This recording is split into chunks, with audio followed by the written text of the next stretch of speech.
Hello everyone, Darkside Phil here, and welcome to Ask the King. It's been a while, ladies and gentlemen. In fact, the last episode of Ask the King, my Q&A show, that I do literally about every 2 months, but it's been kind of weird because these past couple of months, if you've been following along, have been some crazy times for me.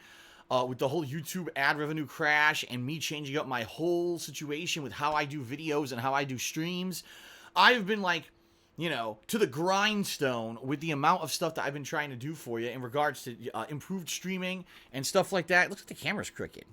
It was. Look at that. It is still crooked. I must have bopped it or something. Hold on. There we go. Now it's straight. So yeah, because of that, now it's crooked the other way. Because of that, I haven't had an opportunity to really focus on vlogging at all, okay? I just haven't. I've been doing mostly double live streams every single day. In particular, because of the amount of games that I've been playing, the longer games like Zelda, Neo, Mass Effect Andromeda, Persona 5. These are all incredibly long games that are lending themselves to incredibly long playthroughs, which means the vlogging has kind of been on hold as of late. Ask the King in particular, like I said, usually I do it every 2 months. I haven't done an episode since early February, so we're talking it's over 2.5 months now since I did an episode, all right? But I'm coming back strong. I've got your questions. Let me tell you, so actually surprisingly good questions, because I really haven't mentioned Ask the King that much at all recently, and I apologize for that. But the questions I did end up getting, some really good ones. I think this is going to end up being a good show.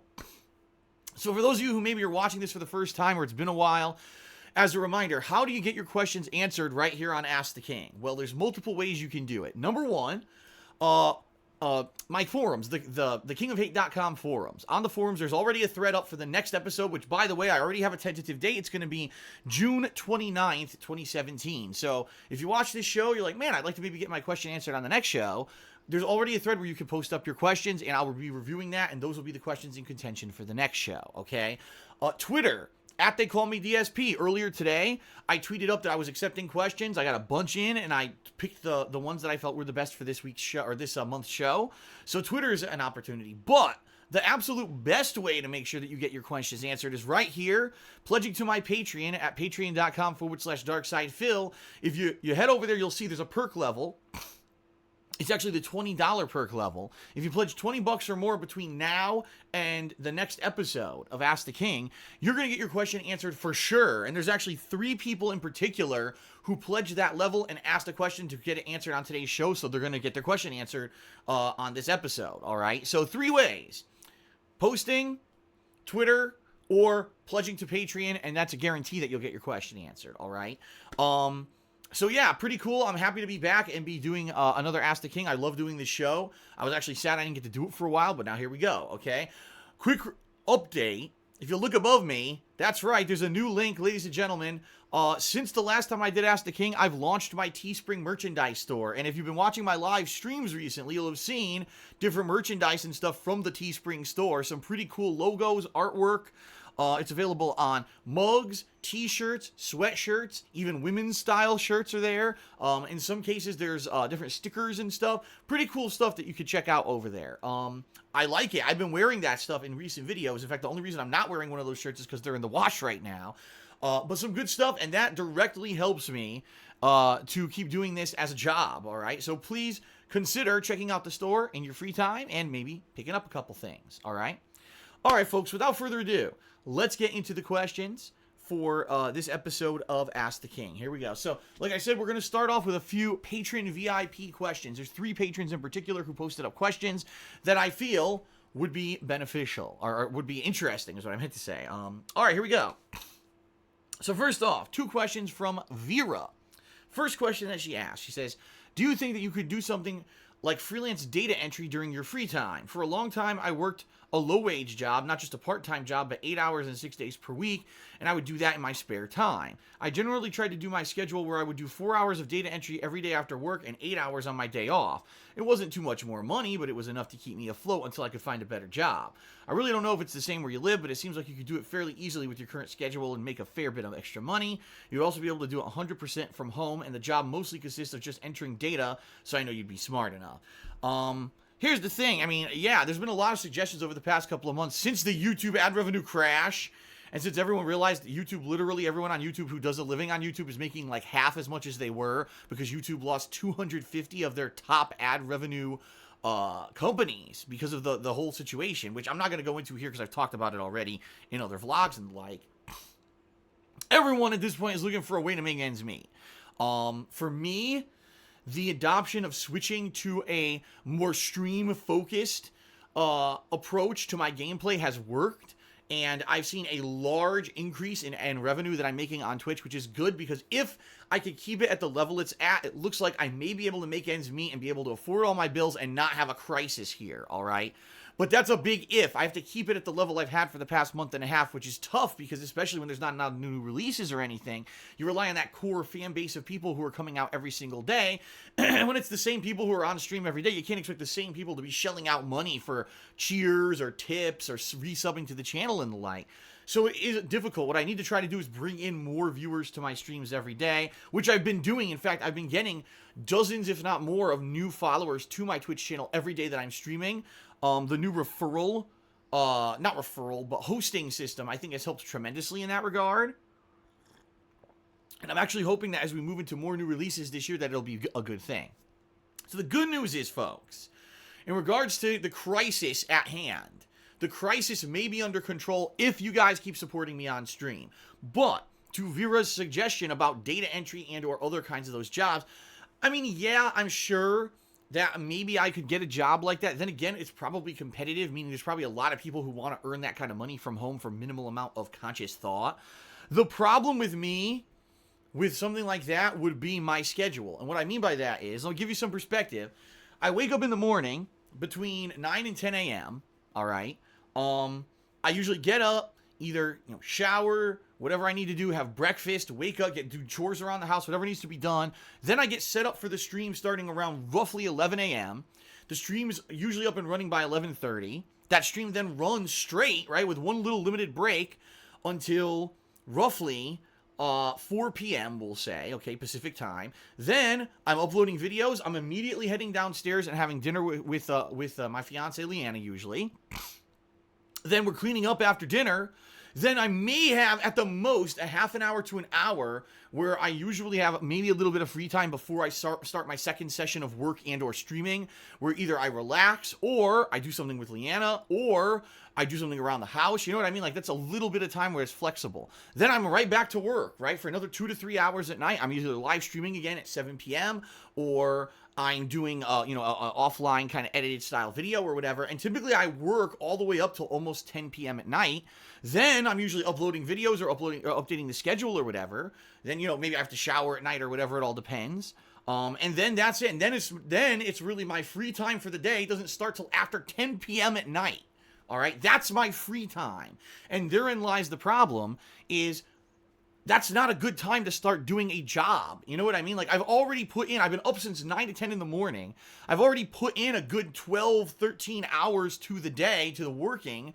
And now I'm going to start data entry. And that's the problem, is I get the feeling I would probably screw it all up, or I'd be tired or whatever. Plus, that's the time I get to spend usually with Leanna. I usually spend an hour or two with her before she goes to sleep, because she goes to work earlier in the morning.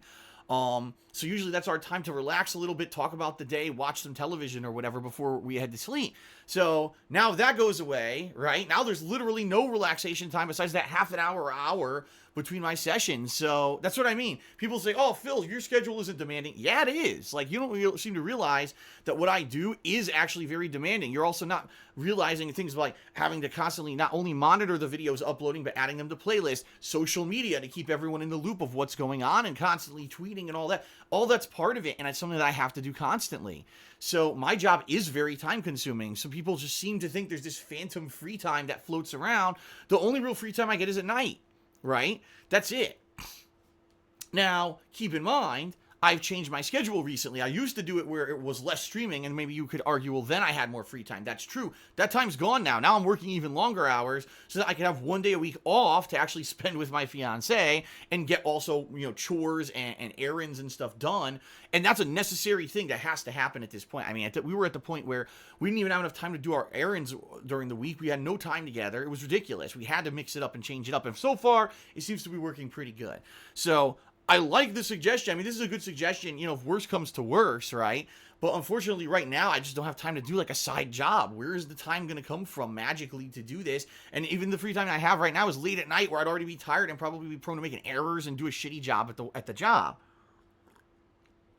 So that's why right now I'm really not considering anything like that.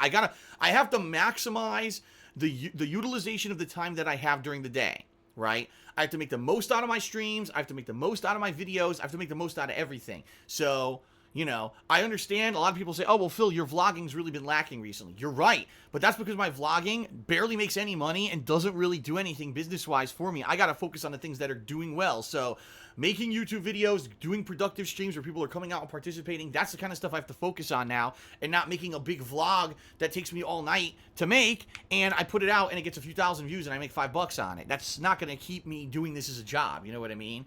Same thing here. Trying to do a side job to make a few extra bucks probably isn't a productive use of time, when in reality I could be working more on the things that I'm doing that are being productive and making money right now. So, okay. Second question from Vera. Do you think that the PS Vita is worth getting for someone that doesn't own a PS3 or PS4? It seems to have some good games, but not many of them. I'm also sort of turned off by the memory system that they use, which is much more... What is there, a fucking chopper outside? Wait, I'm gonna have a fucking SWAT team come in my window any second here? What the fuck? No, this is just... We're actually live near an airport, so it's common to hear this kind of shit. Just this one sounds really close. Alright, so I'm also sort of turned off by the memory system they use. This is much more expensive per gigabyte than the similar styles of flash memory out there. Seems like having a PS3 or PS4 and being able to use the pairing and streaming features would be the biggest appeal for the system. I'm going to be honest with you, Vera. There's absolutely no reason for anyone out there to buy a PS Vita anymore. This was a completely failed system by Sony, which I said at launch it was going to be a failed system, and everyone criticized me and said, but Phil, it's going to have great graphics. But Phil, it's almost going to be PS3 quality stuff. What are you talking about? It's going to have integration with the PS3. And then later on, oh, it'll have integration with the PS4.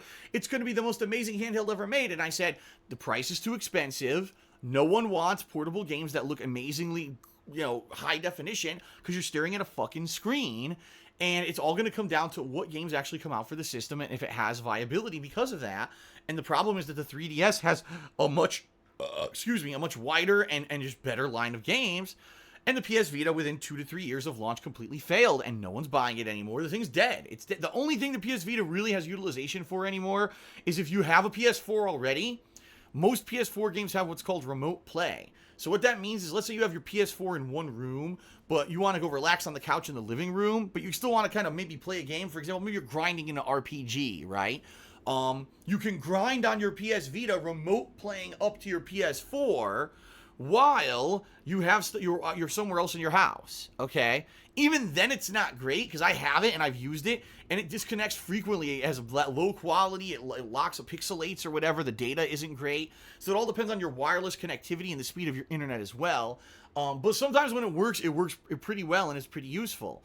But outside of that, there's no reason. The lineup is terrible for the Vita. It's mostly, you know, ports of PS3 games and or games that you should have played on a console already. It doesn't get a lot of original titles at all. It's a failed experiment for exactly the reasons I said. People didn't want to dump ridiculous amounts of money into a portable system just to get great graphics, when in reality people aren't looking for great graphics on a portable system. They're looking for games, good, quick games that are fun.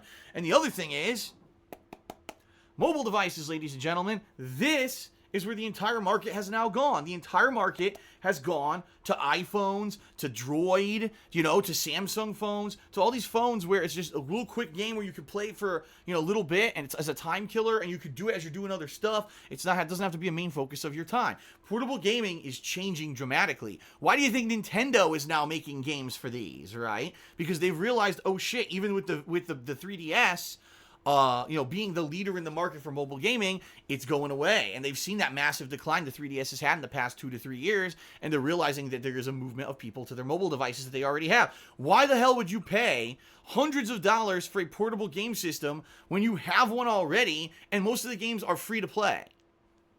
See what I mean?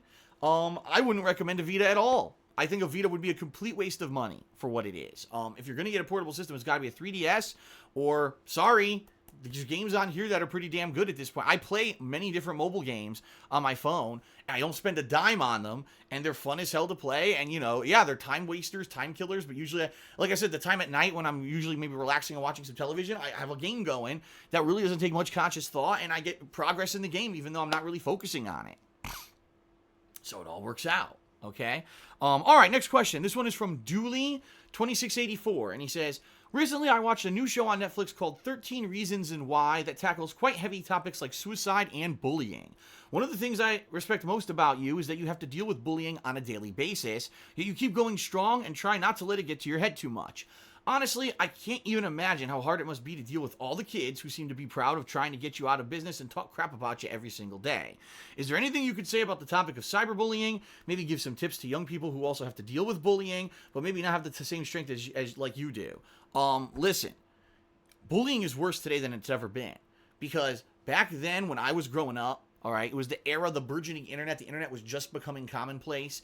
Yeah, people would, you know, there was instant messenger and you would go on AOL or whatever. It was nothing like today where there's social media and constant people who can be nasty attacking you behind your back or saying nasty shit or just starting group mentalities of bullying online, which people, you know, it's anonymous, right? You're online. You're not in someone's face. Previously, to be a bully, you had to be in someone's face to bully them. So you're going to talk shit or you're going to push them around, you have to do it in person. So there's a risk there because you could get your ass beat. Now it's just all online. All cowards online doing it because they all feel that, oh, I'm protected by the immunity of the internet and I'm not immediately there with the person in my face. So I could say whatever I want. No one's going to do anything about it, right? It's a whole different friggin' animal today. And I really sympathize and empathize because I go through cyberbullying all the time, right? With kids who are growing up today. My God, I can't imagine how bad it must be out there for kids now with the shit online. Because I put up with in-person bullying when I was growing up. I was bullied pretty badly in high school for about 2 years until I finally stepped up and I said enough is fucking enough. And I started basically fighting the bullies. And after I basically got into scuffles with a few of them, they cut the shit out. But outside of that, like, I mean, I understand how horrible it is. Now with the cyber aspect and people doing shit anonymously and stuff on the internet, oh my God. I mean, the thing is with me now, yeah, you could say, oh, Phil's bullied. I want you to understand something. Personally, the shit that people say about me doesn't get to me at all. I mean, it's a joke, some of the stuff that people say about me. There's things that people have made up and everything over the years. I don't give a fuck about what people say. The problem for me is that when it becomes a slanderous thing that becomes kind of commonplace knowledge that's not true, and then it hurts me and my online image and my business. That's the worst part about this whole thing of having an online business and an online presence, is that I have no control over misinformation, right? When someone goes out there and says something completely crazy and off base, Phil's a racist, right? And then they take out of context jokes from my playthroughs and make a racist montage or whatever that makes me look bad because he just takes out of 43,000 gameplay videos that I've done on DSP Gaming, they take 12 instances where I made a joke that was racial and they act like it's a commonplace thing that I do all the time and they say I'm a racist, right? Now, someone who doesn't know me sees that video and all drama and kiddie shit on the internet because let's face it, a lot of people who use the internet are kids, immature kids who like to spread this kind of drama and kiddie shit nonsense. Adults don't give a fuck. Adults would see that and be like, this is fucking stupid. I'm not going to watch this piece of shit. But it's these immature people see it. Oh, it's so fun. It's so cool to talk shit about people. And they spread it like wildfire. Now the video has 10,000 views. And there's all these people who never heard of DSP or Phil, but they think that I'm a racist because they saw this video, right? Now, I don't care. But the problem is that hurts my business because now newcomers who hear about me or see me aren't going to come watch my stuff because they think I'm a horrible person and I'm a racist. And that's the problem with online cyberbullying, is there's no protection against it. There's literally no law that says that people can't do that. There are, I mean, you're not supposed to be able. That's slander. It's literally slander. It's illegal. But good luck finding a lawyer who's going to take a court case about some kid who made a video and got 10,000 views and now everyone thinks that you're a piece of shit, right? It's ridiculous. There's no protections against it, right? In real life, if someone went out and started saying slanderous shit about someone, you could sue them. But as soon as it goes on the internet, all of a sudden it's like immunity. And it's so nuts, right? Do I have any advice? I mean, it's tough. I don't know. Like I said, when I was in school and I was bullied, I put up with it for about 2 years until I had enough. And then I finally fucking fought the bullies. And yeah, I got my ass beat in a lot of cases, but after a couple times fighting back, the bully just moved on. I said, well, this kid's going to fucking fight back. There's nothing I can do about it. And they moved on. A lot of kids can't do that in real life because, I'm 6 feet tall. So the bullies, incidentally, the bullies were bigger than me. Yeah, there were some bigger kids at my high school, but, I'm 6 feet tall. I can fight back. A lot of kids can't, I understand this, especially if you're not big in stature, you weren't graced with a big physical presence and you got bigger kids bullying you in real life. You got to appeal to people who can help, authority figures, right? You got to make sure that people know what's going on so it doesn't go to the extreme. There's always going to be hazing and bullying and stuff like that in certain aspects of your life, in different phases of your life. I've seen it in, school. I've seen it in the Street Fighter scene when I was part of the competitive Street Fighter community. I've seen it everywhere. It's always going to exist, just as long as it doesn't get out of fucking hand. And that's when you need to speak up and basically make sure that people aren't getting physically or even emotionally repeatedly hurt by stuff that's going on with that kind of situation.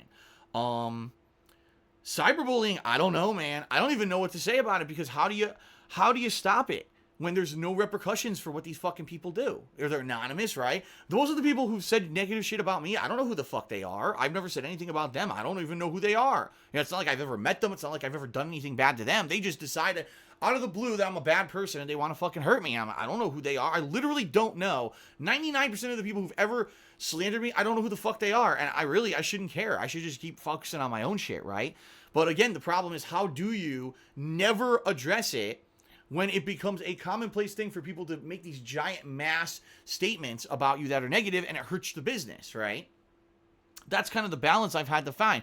As you noticed, since I started my new attitude of being more positive when I'm playing games, live streams that are more interactive with the viewer, if you haven't noticed, I've really almost never mentioned any of this negative shit. It's only if I absolutely have to for some reason. There's just no reason to. I ignore it. I'm sure there's been videos in the past 2-3 months about me and how negative. I'm sure, because I've been saying I need help with streaming and people cheering and whatever. People, I'm sure, calling me a beggar, and I'm sure people are making 2-hour-long fucking videos making fun of me and saying I've made terrible financial decisions. I don't give a fuck. The bottom line is, if you make a video like that, you're a petty person who literally has nothing positive to do with your own life, that you have to make a hours-long video negative about someone. There are people who follow me and micromanage everything that I fucking say to try to make me look bad. Those are ridiculously petty people with no lives of their own. So I know this. I don't have to address them. I don't have to call out every single one of them, right? The problem is with cyberbullying, especially, let's say if it's happening and you're going to school, will it affect you? I don't know. Maybe ignoring cyberbullying just makes it go away. Maybe it doesn't. I really don't know. Especially the problem could be if you get a reputation in school for something that's completely false, right? It's not true at all. Quite honestly, I don't think there's good answers to questions like this, because we're in a burgeoning era of the internet. We're in a new time where this is becoming a commonplace thing. And I think that what's going to end up happening is, just like everything else, the internet's a new thing. It's only been around for some, 20 years, where it's been a mainstay thing in culture for humans. I think as it evolves, eventually what's going to end up happening is it's going to become governed. You're going to see the internet is going to become more policed, just like real life. And I hate to say that, because I know people love their free and open internet, but you can't have people doing the shit that they're doing right now on the internet, destroying people's lives, identity theft, identity fraud, mass slander, mass attacks on people, hurting businesses, hurting things like this, and being completely anonymous, because the internet is basically the wild fucking west. It just can't continue to happen. You got kids out there who are committing suicide because of cyberbullying, and people are like, well, it was cyberbullying, there's nothing we could do. It's like, are you fucking serious? No, shit has to change. Shit has to get better. You can't just let it be unbridled, unfucking attended, and ungoverned, because this is what happens. You have people who will do nasty shit just because that's, when you're so miserable in your own life and you feel like you have no personal worth, you then try to find a way to get self-validation. And for some people, the only way to get self-validation, it can't be through positive means, because they've got nothing positive going on in their lives for whatever reason. Some of them it's their own fault. Some of them it's not. Some people are just pigeonholed into bad situations in life. They seek self-validation by bringing down others. So I can't get anything positive in my life. I have no money. I have no girlfriend or boyfriend. I have no good job. I have no, school sucks.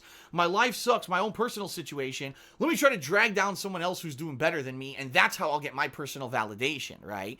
And that's what they're doing. And that's a scary fucking thing, because that means that there's no limits on what they'll do. If they're willing to only get personal validation by hurting others, there's no limits. And that's what I mean. The internet right now, to not have any kind of governance on this kind of shit is insane. For Twitter and Facebook and all these places to say, well, we're self-governing things, so there's nothing we can do about it unless someone reports it and there's repeated infractions. There's nothing. No. You can't just set up a business where people can use it for nasty, malicious reasons. You can't do that. It's fucking immoral. But these businesses set themselves up before thinking ahead of time and morality-wise how badly these things could be spun to hurt people, and that's fucked up. It really is. YouTube, any social media today really is immoral because they have no real protections against people who are bullying, who are saying nasty shit, who are attacking each other. I don't know if it's going to end up being we the people who change it rather than someone finally suing the fuck out of these social media companies and saying, you just can't let anyone post whatever the fuck they want on your business anymore because it's hurting people. People are killing themselves. People are getting killed. Businesses are crashing and everything because your social media is fucked up and you're taking no responsibility for what's on your own site and your own business. As for personal advice, listen, it doesn't matter what the fuck anyone says about you as long as inside of yourself you feel morality-wise that you're doing the right thing, all right? That's all that matters. As long as what you're doing isn't totally hurting people around you and you feel inside with your own conscience that what you're doing is right, it doesn't matter what anyone else says, right? All the nasty shit that's been said about me, what do I really do? Every day, I turn on my computer, I turn on my game console, I play a game and I interact with people and I have fun and I share that fun with the world. That's all I really do. That's my job. And for people to have spun that into so many nasty, negative things over the years is preposterous. It's insane. I'm just a gamer. I didn't actually physically ever hurt anyone. Yet these people act like I'm the devil and I should be destroyed and I shouldn't be able to make a living doing this. It's insanity in reality when you think about it. And for people to do that kind of shit, obviously, like I said, it's something within them is the reason why they're doing it. They don't have any worth to their own lives. They feel like they have no self-validation, so they have to bring down others. And it's the same thing with cyberbullying and all of that, all the thing that's going on right now today. That's what you have to realize. If someone is attacking you and trying to bring you down, it's probably because there's a fault within their lives or their own existence, right? And honestly, I pity people who do that. I pity them because that means that their life sucks. And I feel bad, but I can't make their life any better, right? So I just keep doing what I'm doing. I plug ahead and I try to be as positive as I can. And I realize I can't change social media overnight. I can't make people not do it. All I can do is if there is a mass piece of slander about me is try to clear it up so that people understand the real story behind it and not that it's some thing that becomes common fact about me because some idiot made up a story and it went viral on the internet because people are little immature shits who like to fucking talk about drama and kitty gossip shit rather than actually look for the answers that are right in front of your face. It's just hilarious. I'll give you a perfect example about this. I just got engaged to my longtime girlfriend, Leanna, right? 5 years we've been dating. I finally got engaged. I made a video the day I announced the engagement. Actually, I take it back. It was the day after. Explaining the situation. That the ring I bought her is not a diamond ring. It was an inexpensive ring because we knew we couldn't afford one. That we're not doing a wedding anytime soon because we know we can't afford it. And financially, I'm not in a good position right now. All this was public knowledge. I literally upfront explained it. But yet, I was still getting messages on social media, you lied to your fans, you're taking money to buy a diamond ring for your girlfriend, and you're gonna go on an expensive wedding and a honeymoon, you're stealing money from the viewers. I literally, the day of, explained all this publicly, but these people are so fucking stupid, they literally ignore the fact in front of their fucking face to make a slanderous story, because that's how dumb and immature they are. Just like fucking flat earthers, right? There's still people on this planet who think the planet is flat. We have all this scientific evidence. It's literally in front of you. Fly on a fucking plane, you'll see that the earth is curved when you're high and above. But they don't want to believe it. It's a flat earth. It's like, you can't help stupid. You can't. So when you see these bullies doing stupid shit, that's stupidity. That's pity them. And, you know, there's nothing else I can really say. There's no definitive answer, but that's the way I see it. You have to push ahead and just be positive for yourself and realize people who are doing this negative shit, there's something wrong with them or their life that they have to bring you down. Yeah, if it's going to totally hurt your image or your business or whatever, eventually you have to address it. But for me, at this point, I mean, I've had so much shit said about me. I don't give a fuck. There's idiots out there making 2-hour videos. People who haven't been pertinent for fucking years and no one even cares who the fuck they are. Oh, shit. DSP's in financial trouble. Let me make a 2-hour fucking video talking shit about him and completely making stuff up so I can have some kind of pertinence again. That's what I mean. Fuck those idiots. They're so dumb. How literally worthless in your own life can you be that the only worth you have is to try to tear someone else down so you can be pertinent again? Get the fuck out of here. And that's what I mean. It's so stupid. I come on stream every day and I got hundreds of people who are interacting with me. I got thousands of people who watch my videos on YouTube and love what I do. That's all I care about. And that's what should be the focus. Focus on the positives in your own life rather than what the negative shit the idiots are saying about you. Because the bottom line is if you focus on yourself and your own positivity, that shit doesn't matter anymore. Okay? All right, we got one more question from a patron. Then we're going to move on to the forum questions. So, this question is from El Trumpo, and it's a dual-part question, all right? The first question he has is, have you ever invested in exchange-traded funds or mutual funds or individual stocks? If not, would you consider that as a long, short-term investment to find more sources of income? I say this as I've known you're in financial trouble, and it hurts to hear this, but not everyone is going to be able to support you on a monthly basis. I disagree. There's many people out there who do Twitch, and they make a good living doing it. And I think with the fan base I have, and with the growth that I've seen in my Twitch presence just in a month and a half, I could make it work as long as we keep this going, which is why I'm happy with what's going on right now. But anyway, from his take, he doesn't think it's going to work out. So he says, yeah, would I consider ever doing stock investments, mutual funds, or traded funds? And I got to be honest here. Horrible suggestion. All right? That's gambling. That is literally gambling with your money, okay? And what I mean by that is, stock market is for people who have a lot of extra money, and they don't care if that extra money gets blown, all right? If it goes away completely, all right? And then they toss some money into the stock market or a mutual fund, or they invest in these funds to try to get some kind of a long-term investment and or a long-term payback for what they've thrown into it. I'll give you an example here. I worked for a company for 4.5 years. I had a retirement fund, which really wasn't like a real retirement fund. What it was one of these funds where they take your money and they invest it into this fund. The first 2 years I worked there, the fund went like this. The second 2 years I worked there, the fund went like this. And then when I finally got laid off from that job, I was told, oh, we'll keep investing. Oh, by the way, your fucking funds are down again. I was like, fuck this, just give me the money. And I did. I took that money out, and eventually I used that money to pay off some of my debt. And that was some of the money that I had for savings for a while until I moved out here. Now I have no savings anymore. But it's insane. The way that the market goes like this is uncontrollable. It's unpredictable. I mean, I went to school for finance. I know how the fucking markets work. It's a crapshoot. I mean, yeah, you can use formulas and you can use predictable models to try to figure out what safe investments are, and even then shit goes wrong. That is for people who have tons of money. For me, if I took money right now, let's say every month I saved a couple $100, all right, which I can't do right now, by the way. I don't have any excess money. It's literally all the money I make goes right to the bills. That's not even exaggerating. That's what's happening with me right now. But let's say, for example, I had some excess cash and I put $200 a month into a savings account. And then after, say, 3-4 years of doing that, I had several $1,000s, and I put it into the stock market. I could make money or I could lose it overnight.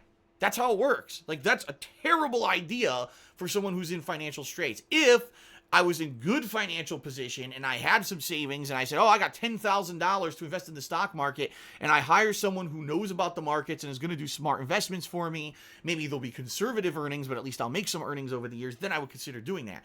That would be like literally just burning the fucking money if I did that with myself right now. That would be so dumb. So there is no way that I'm going to be investing in a stock market or a mutual fund or anything like that anytime soon. Okay. Second question from El Trumpo. He says, I got a few retro replay suggestions I'd like to toss by you. Sonic Adventure 1 and 2, Ratchet and Clank, A Crack in Time, and I Am Alive. All right.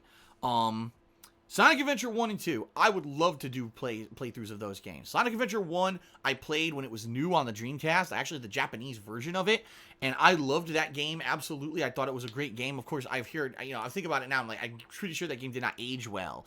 But for the time, it was a groundbreaking game. It was the first 3D Sonic game, and it was great for what it was. 2, I heard improved. I never played 2. I actually had a version of it that was burned because I just wanted to see what it was before I bought it. And I played it for about an hour, and the whole game was glitched and crashed on me, and I could never play it again.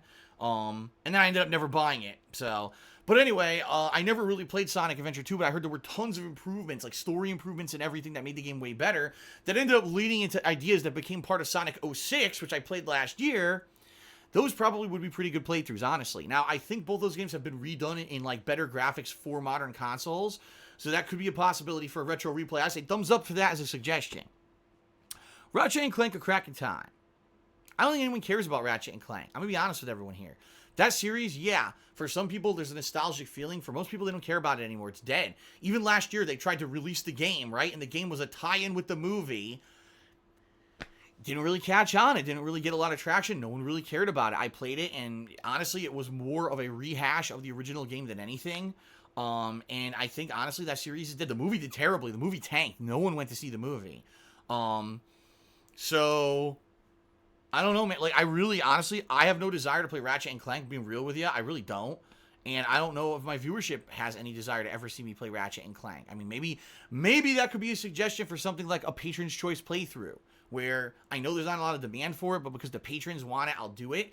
But that is probably not one that I would consider as a game for a retro replay. I Am Alive. This was a game that came out around 2011, I believe, if I remember correctly. Wasn't this the game where it was supposed to be like the apocalypse and most people were dead, but you're doing like survival and people are after you and there's platforming and stuff in it? I was going to play it, and then the week that it was being released, I guess some early reviews came out and everyone said it was absolutely god-awful bad. And it just so happens I remember when it was coming out also I was busy with some other stuff, and I said maybe I should just focus on that, and I did. And honestly, I never really got too much major demand to ever play that game. It's one that I just kind of skipped. Again, this is one where if people actually had major demand and wanted to see me play it, maybe I would consider it, but it's certainly not one on my radar. Out of all your suggestions, definitely Sonic Adventure 1 and 2 are ones that I would definitely consider doing. I would say the other ones, not so much. Okay? Alright, I guess this is a good point to split the show. So this is the end of part 1 of Ask the King for April 2017. Thanks for watching. What I'm going to do now is split it. There's going to be parts 2 and 3 for sure, because I've got many more questions to answer. So I hope you'll come back for those. But thanks for watching part 1, and I'll see ya for parts 2 and 3 coming up shortly. Thanks, everyone, and I'll see ya in a bit.